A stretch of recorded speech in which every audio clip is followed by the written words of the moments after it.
अस्सलाम वालेकुम एवरीवन। उम्मीद है आप सब ठीक होंगे, खैरियत से होंगे। आज है मौसम बहुत हसीन, बहुत सुहाना, बहुत ज़बरदस्त। तो मैंने सोचा क्यों ना आज सब्ज़ी के पराठे बनाए जाएं। तो एक स्पेशल रेसिपी के साथ, एक क्विक रेसिपी के साथ मैंने बनाए सब्ज़ी के पराठे। तो चलिए चल के देखते हैं इसकी रेसिपी।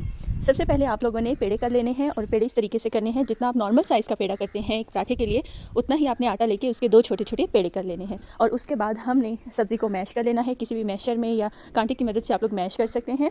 और छोटी छोटी 2 रोटियां बेल के आपने एक लेयर पे लगा देना है सब्ज़ी को, और उसके ऊपर दूसरी रोटी बेल के रख के पहले उनके किनारों को अच्छे से आपने कर लेना है बंद। किनारों को हल्के हाथों से प्रेस करने के बाद आप लोगों ने उससे बिल्कुल लाइट सा बेल लेना है और आहिस्ता आहिस्ता से बेल के आप लोगों ने एक खूबसूरत सी रोटी की शेप उसको दे देनी है। और अपने खूबसूरत से तवे पे उसको डाल लेना है और दोनों साइडों से अच्छी तरह पका के फिर आपने उस पर घी या ऑयल जो आप लगाते हैं वही लगा लेना है। और ये ज़बरदस्त सा मज़े से आप लोग का झटपट सब्ज़ी का पराठा हो गया तैयार। तो वो इन्जॉय करें, पराठे बनाएं, अच्छे मौसम को इन्जॉय करें, अपना ढेर सारा ख्याल रखें। अगर वीडियो पसंद आई हो तो मेरी वीडियो को लाइक कीजिएगा, कमेंट कीजिएगा। मिलते हैं नेक्स्ट झटपट वीडियो के साथ। अल्लाह हाफिज़।